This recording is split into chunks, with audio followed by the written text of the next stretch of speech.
반갑습니다. 시험 잘 쳤어요? 또 시험만 잘 치고 뭐 결과는 별로 이러지 말고 진짜 잘 쳤어요? 제가 문제를 보니까 하나 이제 카페에 올려놨는데 제가 하나 말씀 안 드린 게 있어가지고 물론 답을 찾는 데는 지장이 없었어요. 뭐였냐면 설명서 있었죠. 설명서 딱 읽으니까 못 보던 거 있죠. 안 풀었어? 설명서 보기 1번이 확인 설명서 서식이 바뀌었어요. 여기에 계약 갱신 요구가 들어가는데 그 부분을 제가 말씀드리진 않았어요. 근데 그 문제에 답을 찾는 데는 지장이 없어요. 그죠? 왜? 자료 요구 범위에 보면 자료 요구할 수 있는 건 기본 확인 사항이에요? 세부 확인 사항이에요? 그렇죠? 근데 쭉 읽어가다 보면 그게 뭐라 해야 되든 기본 확인 사항에 대해 이래 돼 있죠. 문제 안 풀었나? 풀었는데 기억이 안 나요? 왜?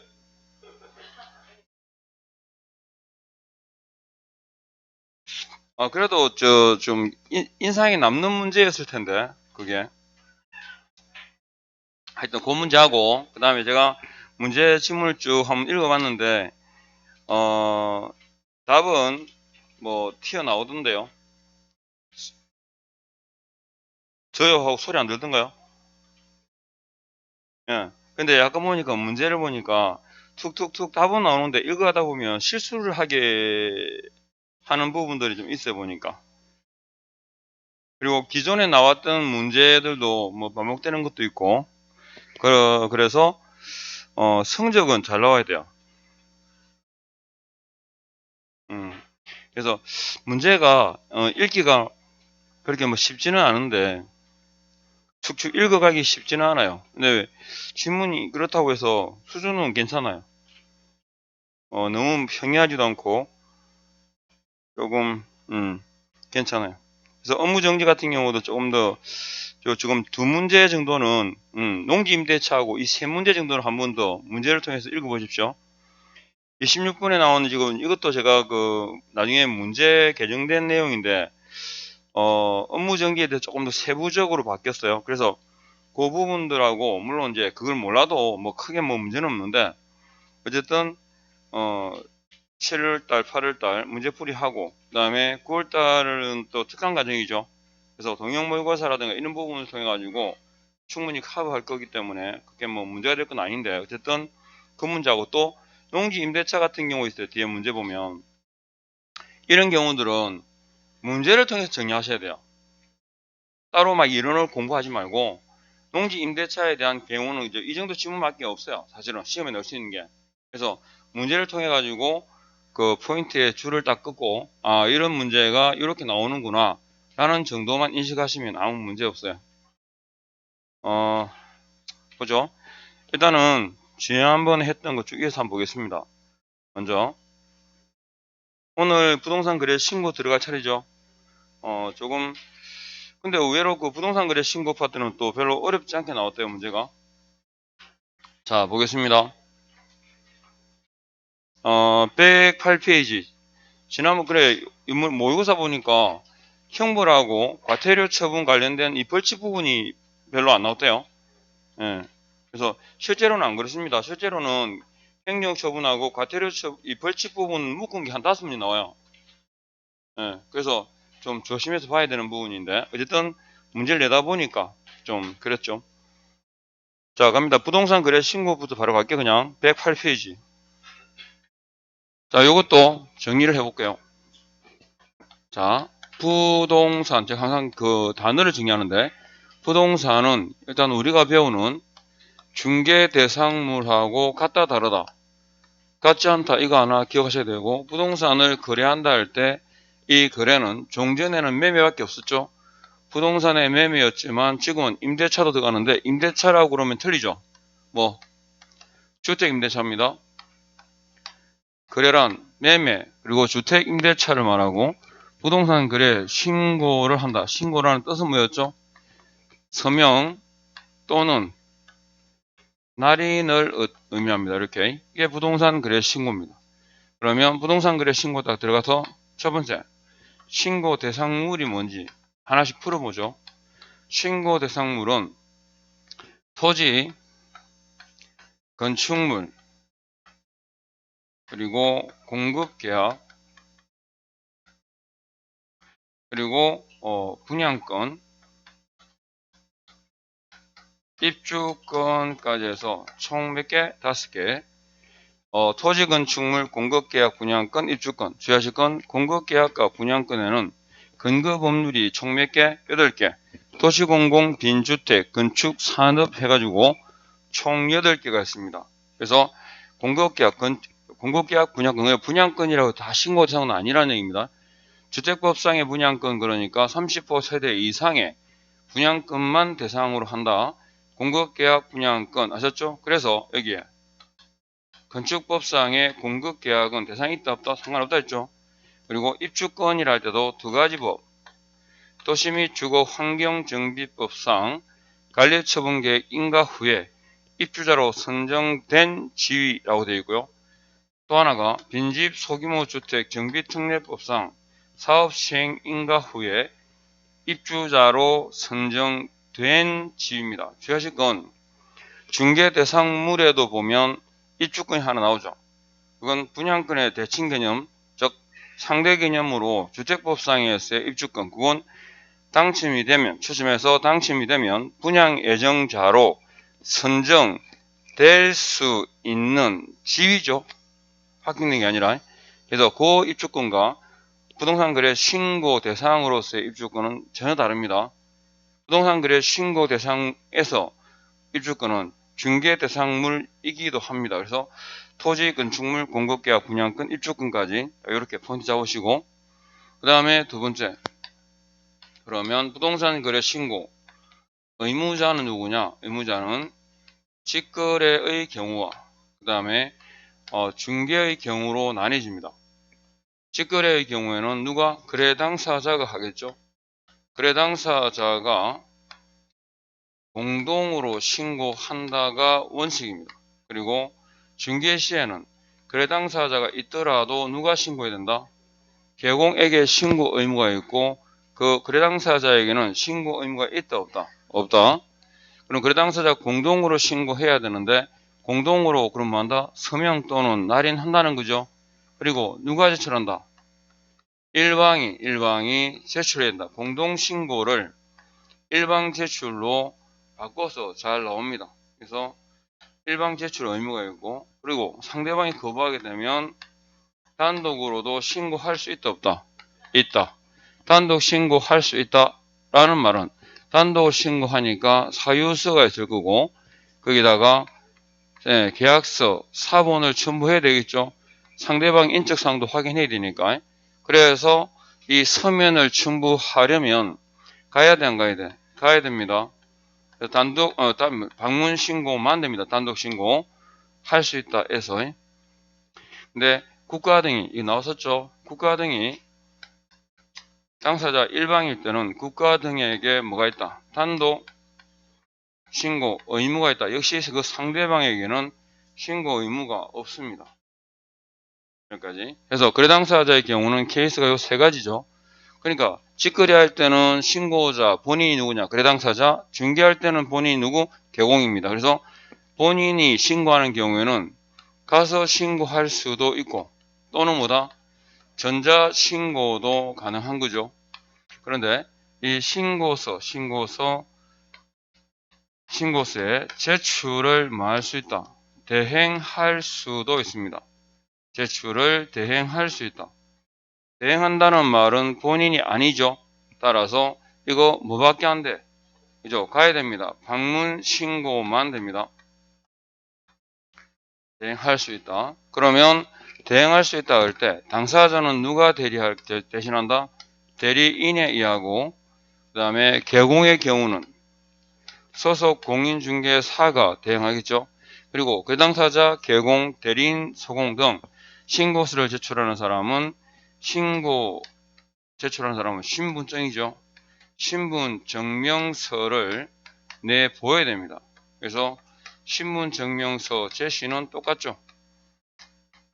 거래 당사자가 개공이 할 때도 마찬가지입니다. 신분증명서는 내보여야 되고 거기다가 대리인은 자기 자신에게 대리권이 있다는 사실을 증명해야 되죠. 따라서 뭐 자필 서명이 있는 위임장하고 그 다음에 신분 증명서에 사본을 제출하는데 이 신분 증명서 사본하고 자필 서명은 누구의 자필 서명입니까? 위임하는 사람 거겠죠. 그 위임하는 사람은 한 사람, 두 사람? 한 사람이죠. 그러니까 일방이 제출해야 되니까. 그래서 위임한다 할 때 거래 당사자의 자필 서명 있는 위임장 틀려요. 거래 당사자는 한 사람, 두 사람? 두 사람이니까.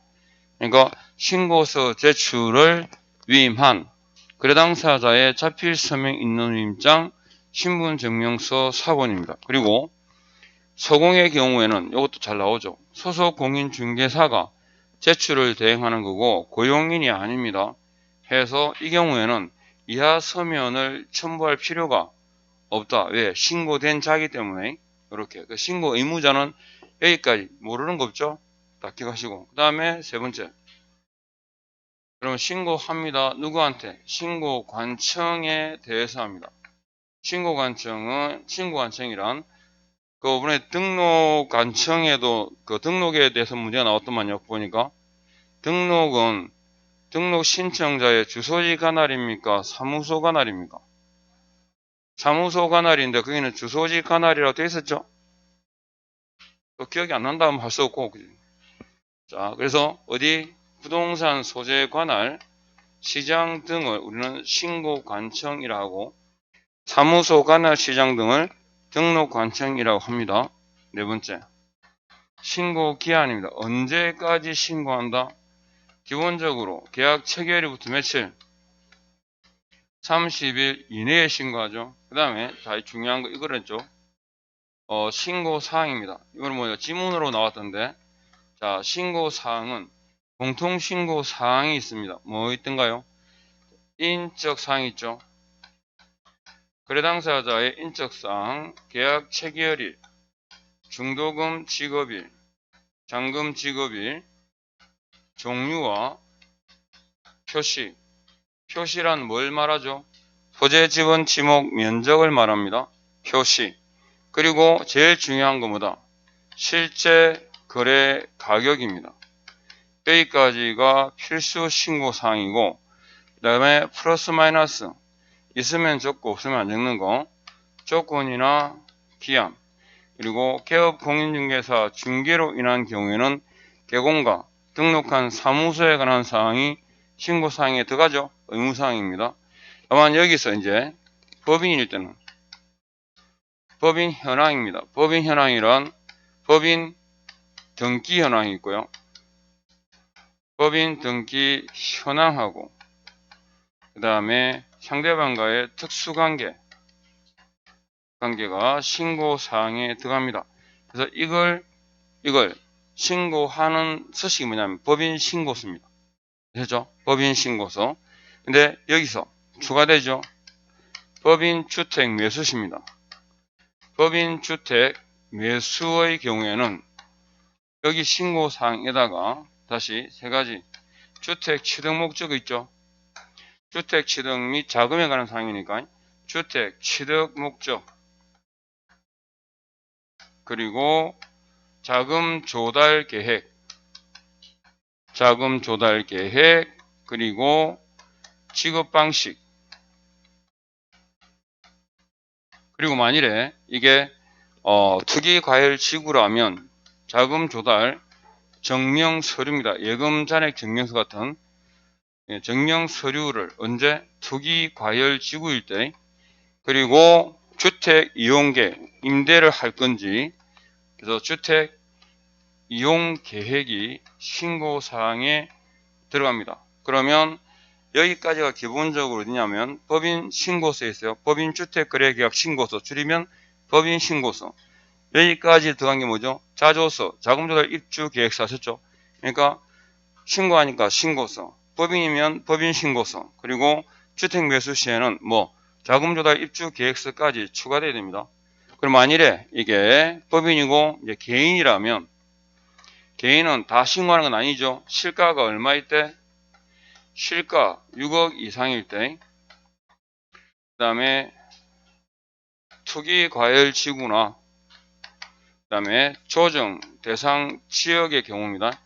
이 경우에는 개인도 자금조달 입주 계획서를 제출하고 투기과열지구나 조정 대상 지역은 금액 제한이 없죠. 3억 이상 아니고 없어졌습니다. 그죠? 그거. 그래서 여기다가 뭐 자금 조달 계획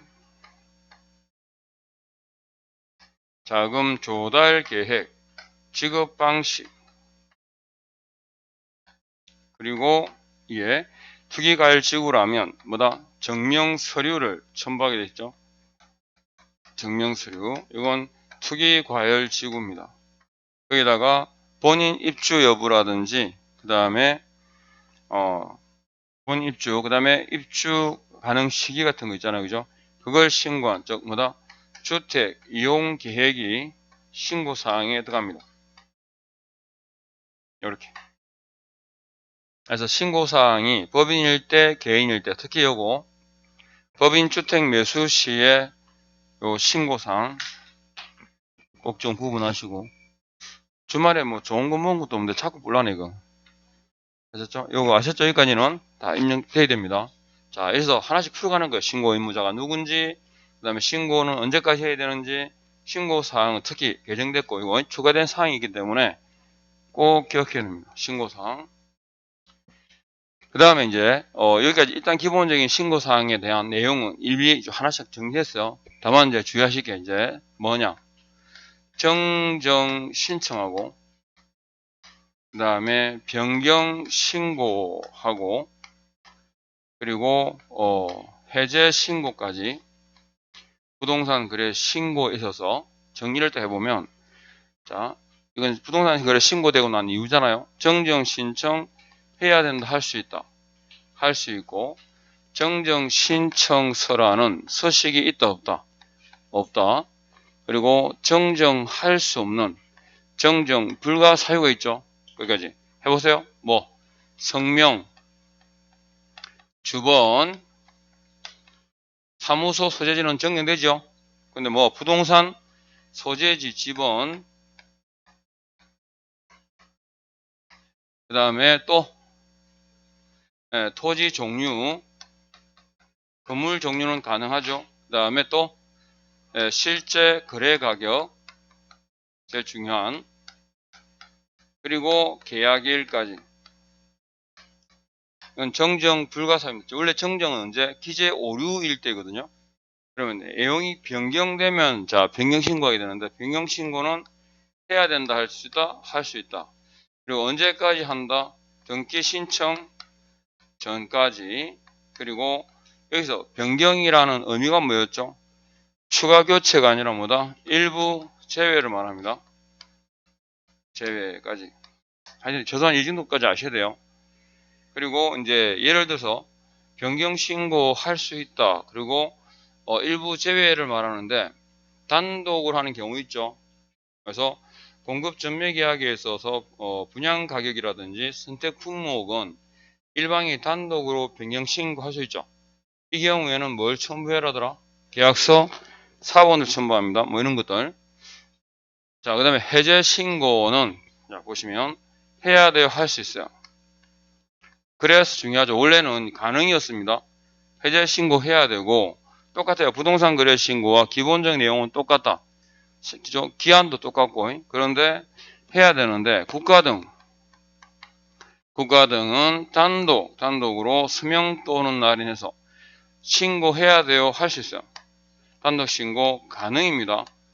국가 등이 단독 의무 아니라는 것, 저거와 다른 게. 그 다음에 또 개업 공인중개사가 부동산 거래 신고한 경우에는 개업 공인중개사가 신고를 해야 된다 할 수 있다.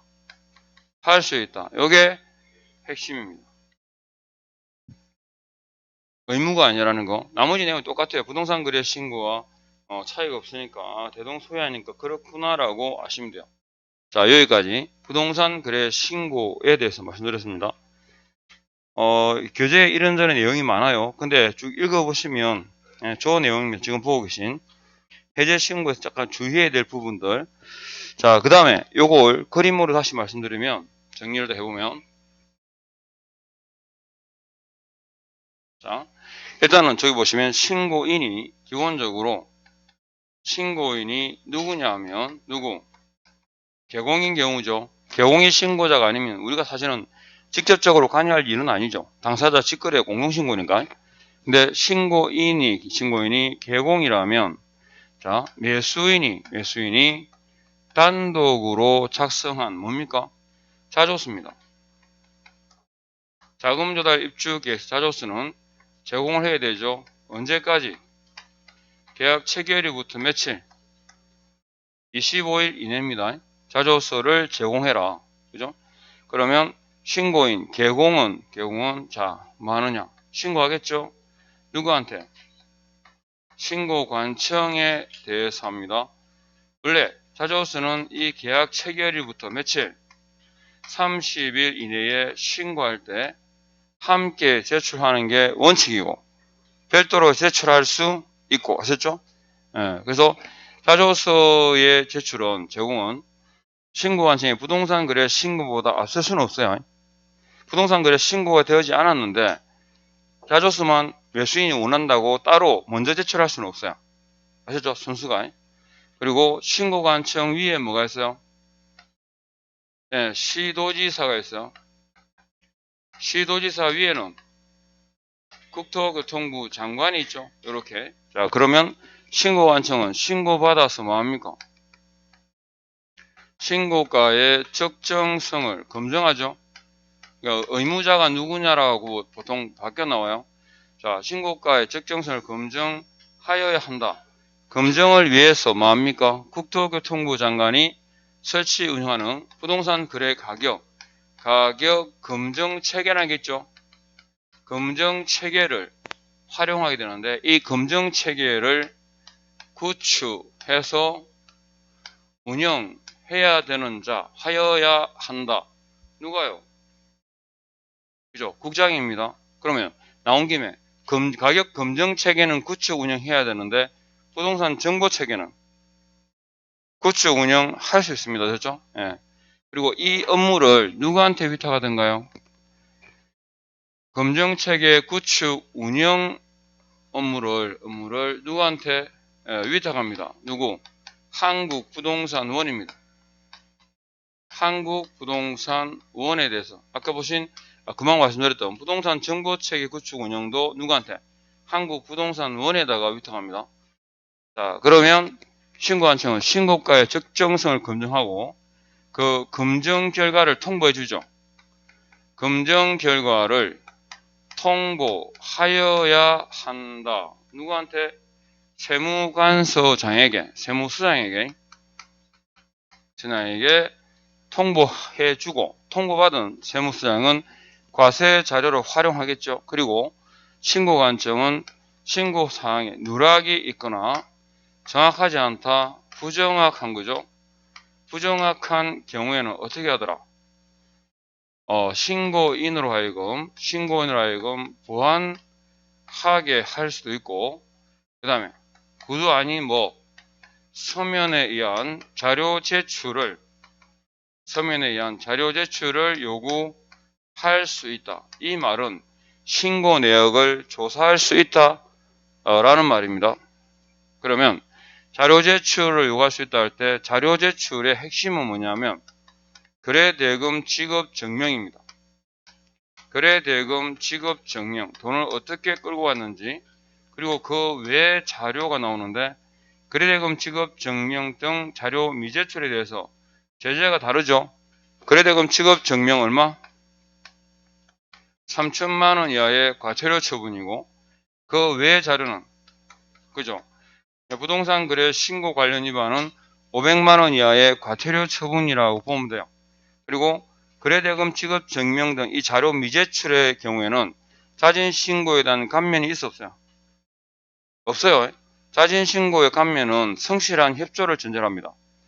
자료 제출하세요. 그러니까 싫어요. 이러는데 감면해 주겠습니까? 안 하지. 그죠?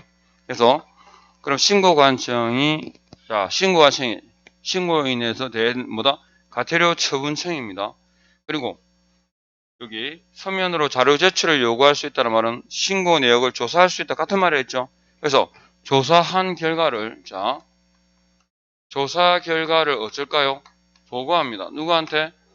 예, 시도지사에게. 그러면 시도지사는 각 시군구장, 즉 신고관청으로부터 보고받은 내용을 취합하겠죠. 취합해서 누구한테? 국토교통부 장관에게 매월 1회 만다 보고합니다. 매월 1회 이상 아니고 매월 1회입니다. 1회 보고하죠. 그러면 국토교통부 장관은 신고사항에 대해서 직접 조사할 수도 있고 공동으로 조사할 수도 있습니다.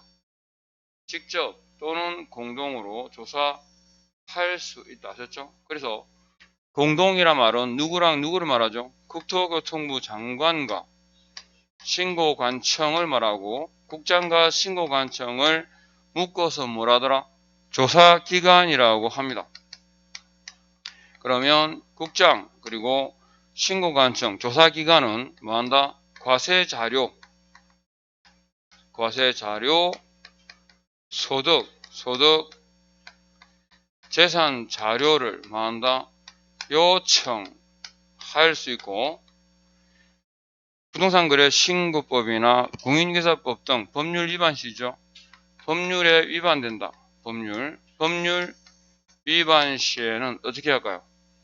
예, 수사기관에 고발하거나 또는 관계기관에 통보할 수 있습니다. 이게 이제 취할 수 있는 조치. 그래서 자료 요청 등을 할 수 있고 고발 또는 통보를 해야 할 수 있어요. 여기까지. 자, 그러면 신고관청은 아까 거래대금 지급증명 등 자료 미제출에 대해서 그죠? 누구한테? 등록관청에 대해서 과태료 처분 사실을 과태료 부과 날부터 며칠? 10일 이내, 그죠? 10일 내에 만다 통보해 줍니다. 그리고 신고사항이 적합한 경우에는 언제까지? 지체 없이 필정을 교부해 줍니다. 이거 주의하셔야 되죠. 부동산 거래 신고에서 처리기간을 얘기할 때 적실은 없습니다.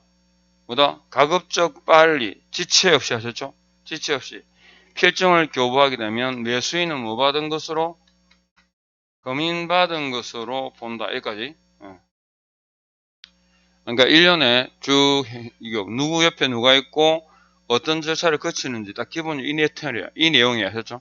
그러니까 저기 신고 대상물이 뭐고 신고 의무자는 누구고 신고 기한, 신고 사항이 어떤 게 있고 그다음 신고하고 난 다음에 정정, 변경, 해제에 관한 내용 기본 딱 기억해야 될 거.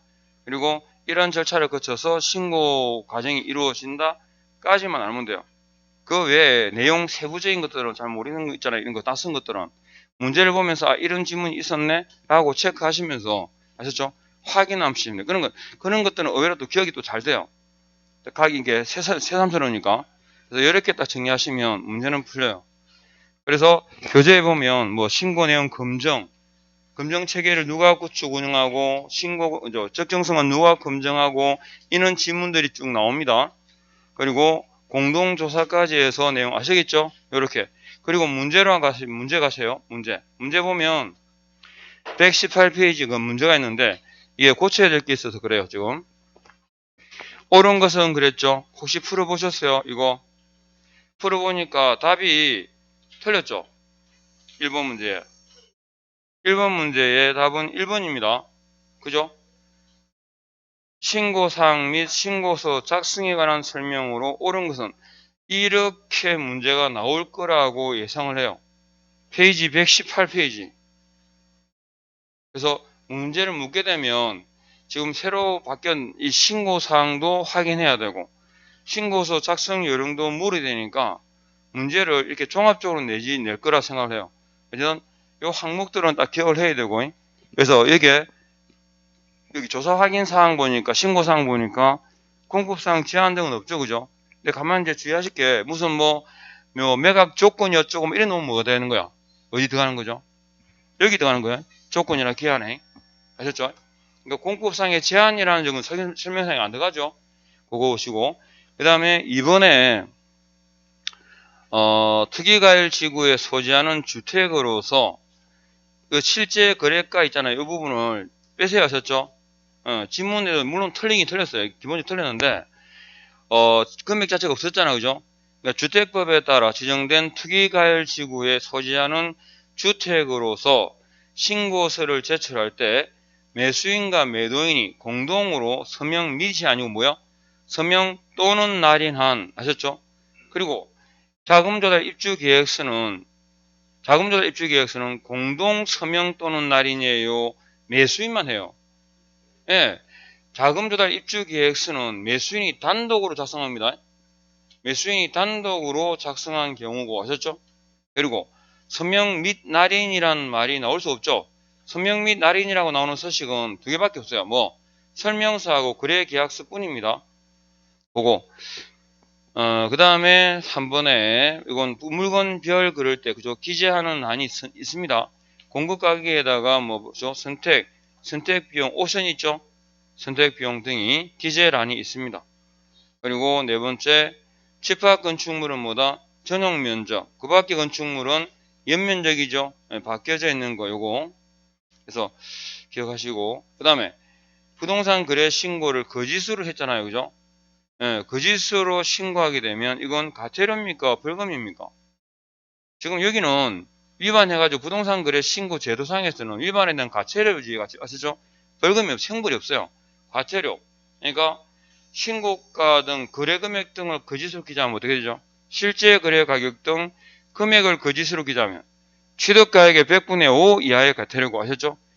거짓. 그러니까 거래를 하지 않았음에도 거짓으로 거래를 신고하면 3천만 원 이하의 과태료 처분이고 하셨죠? 그래서 지금 밑에 보니까 거짓으로 부동산 거래 신고서 작성했다. 이건 신고서 자체를 제출했는데 그 내용이 거짓말이라는 거 아셨죠?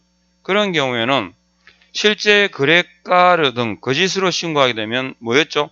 취득가액의 100분의 5 이하의 과태료입니다. 벌금이 아니고 그러니까 과태료 처분 대상이라고 고치시면 돼요.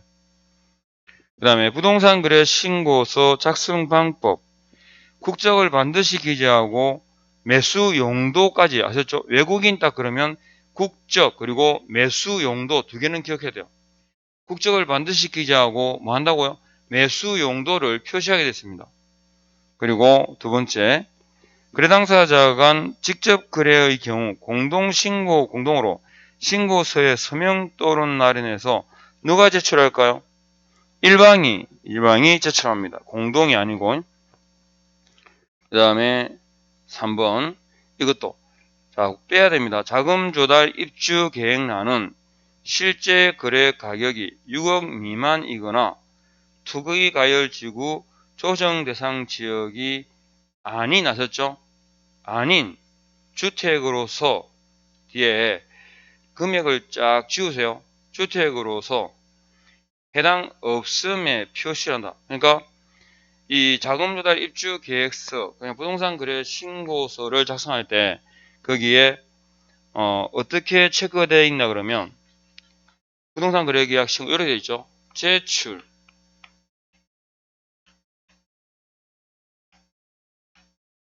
별도 제출, 해당 없음 이렇게 됐어요. 그러니까 실제 거래가가 6억 미만이거나 투기가열지구 조정 대상 지역에 해당하지 않는 주택에 대해서는 여기 표시하겠죠. 해당 없음. 실가 6억 이상 투기가열지구 조정 대상 지역이라면 여기죠. 함께 제출한다는 뜻이니까 제출하든지 아니면 어떻게 별도 제출하든지 여기다가 체크하게 되어 있습니다. 그 말입니다. 그래서 일단 내용 문제 보시면서 금액이 없어진 거 확실하게 기억하시면 돼요. 그러니까 자금조달 입주 계획란은 본인이 알아서 고칠 수 있죠. 어떻게 해야 돼? 실제 거래가가 6억 미만이거나 투기과열지구 또는 조정대상 지역에 소재하지 않은 주택, 아셨죠? 소재하지 않은 주택의 경우 뒤에 쭉 빼고 지워버리고 주택의 경우 해당 없음에 표시한다. 이렇게요. 이해됐죠? 네. 그리고 네 번째, 임대주택 분양 전환은 법인인 임대주택 사업자가 임대 기한이 완료되어 분양 전환하는 주택인 경우에 표시한다 하고요. 그 다음에 계약 대상 면적은 실제 거래 면적을 계산하여 적되 건축물의 집합 건축물은 뭐다? 전용 면적을, 그 밖의 건축물은 연면적을 이렇게요. 자, 그 다음에 주택임대차 계약 신고 가셔가지고 거기에 세부 내용이 없지만 체크만 하면 돼요. 자, 119페이지에 위에 딱 보면 1항에 임대차 계약 당사자는 두 번째 줄 대통령령으로 정하는 금액을 초과하는 그랬죠. 줄 딱 것이고 뭡니까? 일단은 자, 여기서 주택임대차다 할 때 주택임대차 계약 신고입니다. 주택임대차 계약 신고 제도인데 여기서 주택이란 뭘 말한다?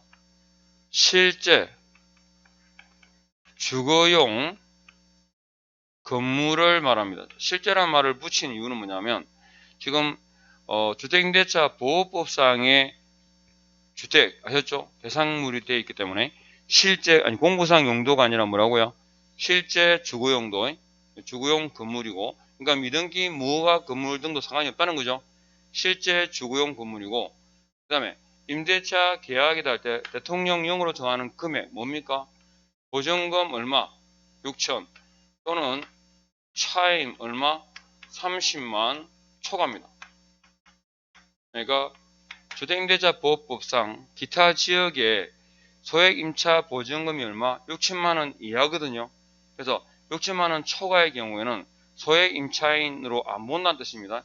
그래서 소액 임차인이 아닌 실제 주거용 건물의 임대차 계약의 임차인은 이 뜻입니다. 그리고 6천만원은 예전에 원래 시장이자가 1000에 10이었잖아요. 그죠? 지금 공적으로 1000에 5로 봅니다. 그러니까 1000에 5니까 30만원이면 6천만원을 차임으로 바꾸면 얼마요? 30만원이죠. 그래서 6천 또는 차임 30만원 뭐 초과 이하의 경우에는 뭘 적용하겠어요? 주임법 적용받죠? 이거 주임법 대상이고 이건 신고 대상 30만 초과입니다. 초과. 그리고 이번에 보시면 대통령령으로 정하는 지역 돼 있잖아요. 대통령령으로 정하는 지역이 뭐예요? 특별자치도 그죠? 특별자치도 또요. 특별자치시 그리고 시 그죠? 군 돼 있는데 여기 군은 뭘 말하죠? 광역시 경기도입니다. 광역 경기도 그리고 자치구를 말합니다. 그러니까 지금 수성구청에다가 그죠? 수성구청이란 말이죠. 신고한다는 게. 근데 군 할 때 경산시는 들어가요. 청도군은요. 안 들어가요. 청도군이 대구시에 포함됩니까? 아니죠. 근데 부산광역시 기장군은 들어가 안 들어가? 기장군은 신고해야 돼요. 경남 함안군은 신고 안 해요. 뭔 말겠죠? 그러니까 이 군이라는 게 군은 인천광역시 광화군은요 신고할까 안 할까? 하겠죠. 하죠. 그러니까 군이 그러니까 일반 그 도에 포함되어 있는 아셨죠? 하위 지자체의 군이 아니고 광역이나 경기도에 있는 그러니까 군 지역이라 약간 떨어져 있는 시골이라 하더라도 아셨죠? 주택임대차가 원활한 경우의 대상입니다. 그러니까 청송도 군이죠. 청송군은 돼안돼 해당 사항이 없어야 하셨죠? 예, 그렇게. 그래서 특별자치도부터 해가지고 딱 요게 대상입니다.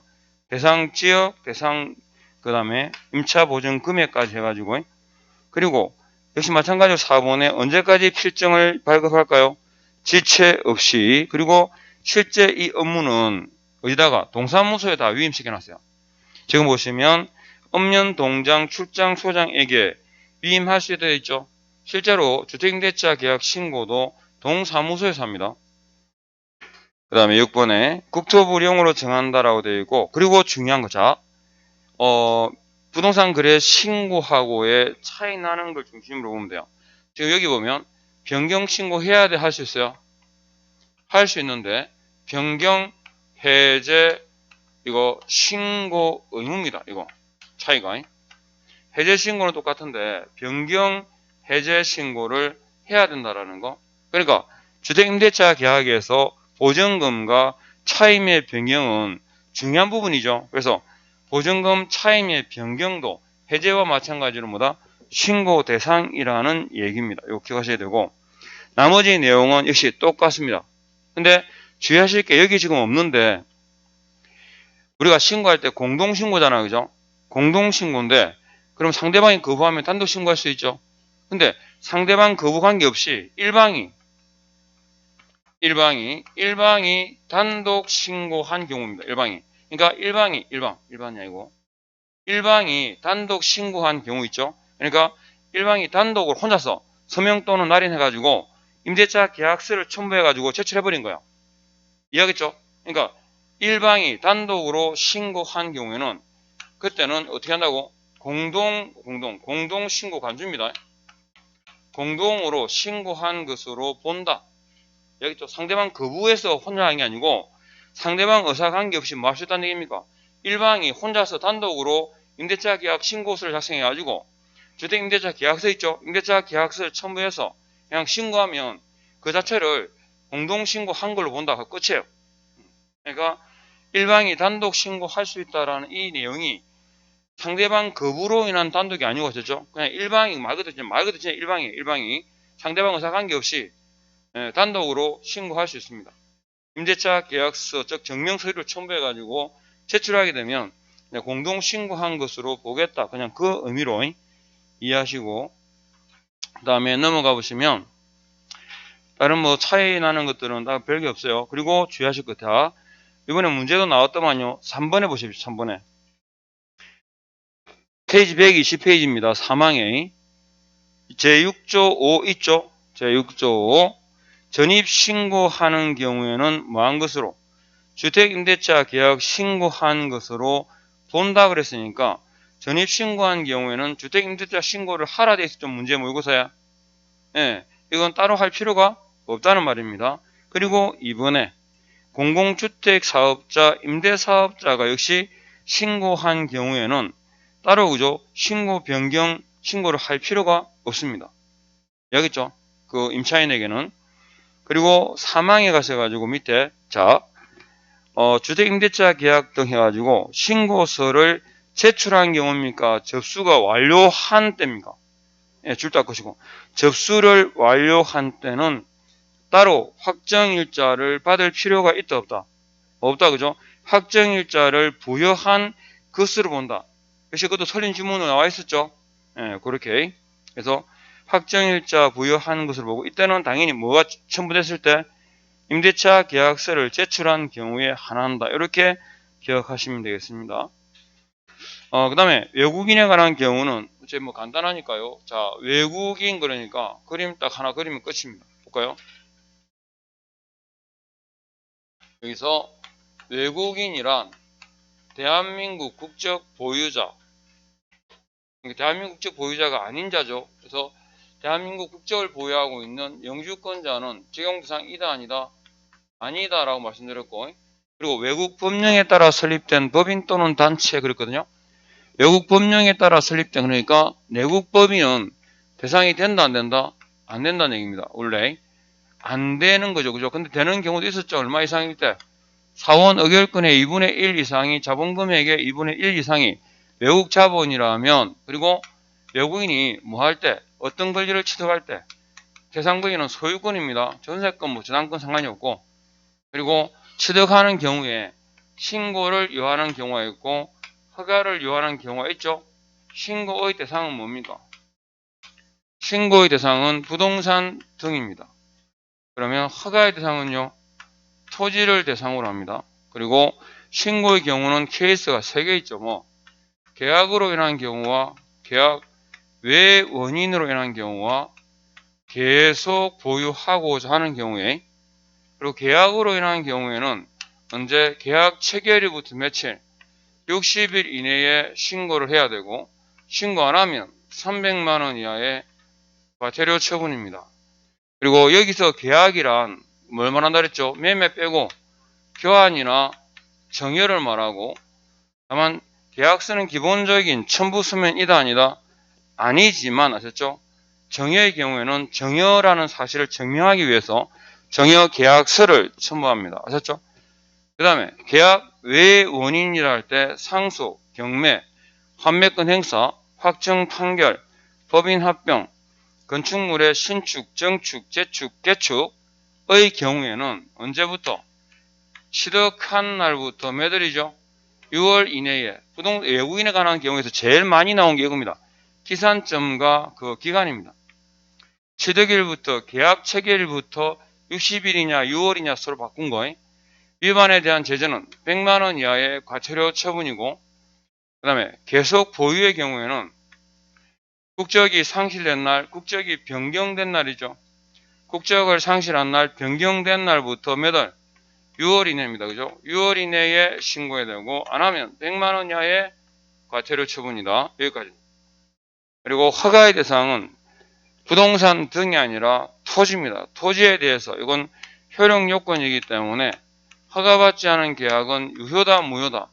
무효고, 지역구역이 한정되어 있죠. 뭐 야문, 생, 굴 이렇게요.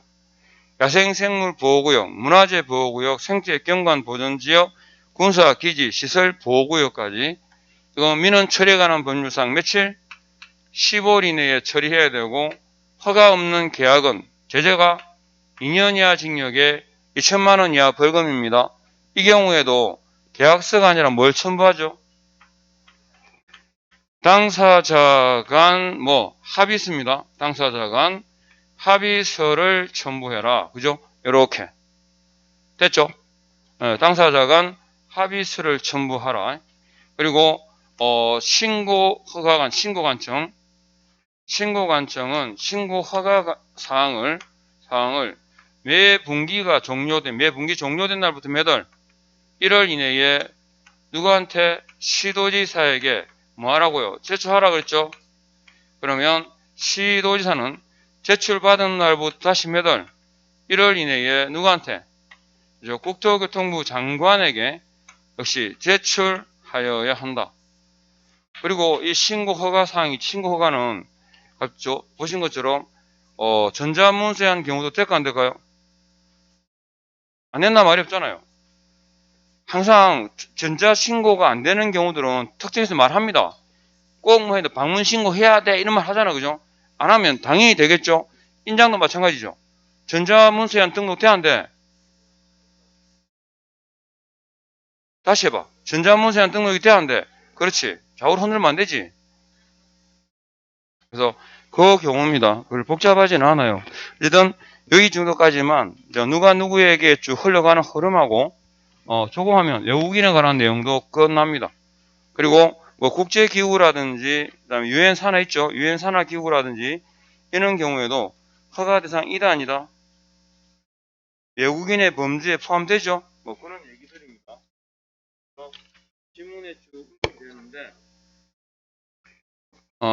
그래서 계약으로 체결하고 계약 체결일부터 며칠? 60일. 신고 안 하면 300과죠. 그 다음에 부동산 거래 신고 대상인 계약을 체결해서 부동산 거래 신고한 때에도 부동산 취득 신고해야 됩니까? 근데 이거 있잖아요. 문제가 이게 답인데 이 자체가 사실 틀린 말이에요. 이런 지문은 두 개가 예전에 이 개정이 되기 전에는 외국인에 관해서도 매매로 신고했었고요. 부동산 거래 신고도 매매 신고잖아요. 두 개가 중복되니까 외국인에 관한 신고는 즉 매매에 관한 경우에 부동산 거래 신고하면 외국인에 관해서는 매매 신고할 필요가 없다는 게 어제가 돼요. 근데 지금은 매매 자체가 대상 계약이 아니기 때문에 뭘 받으면 뭐가 안 된다라고 말하는 자체가 위반이 잘못된 거예요. 표현 자체가. 뭔 말이겠죠? 하나가 두 개가 동시에 될 때 부동산 거래 신고하면 외국인에 관한 신고는 할 필요가 없어라는 말이 성립이 되는데 애초에 대상 자체가 다르기 때문에 부동산 거래 신고한다고 외국인에 관한 신고를 하네 안 하네라는 말 자체가 말이 안 돼요. 뭔 말이겠죠? 성립 자체가 안 돼 문제가. 그러니까 말이 안 되는 소리예요. 말이 안 되는 소리가. 그러니까 틀린 거지 뭐. 자 어쨌든 이런 문제들이 언급되는 거 아셨죠? 자 기억하시고 그러면 좀 쉬었다가 이제 또 여러분이 좋아하는 토지거래 허가로 하겠습니다.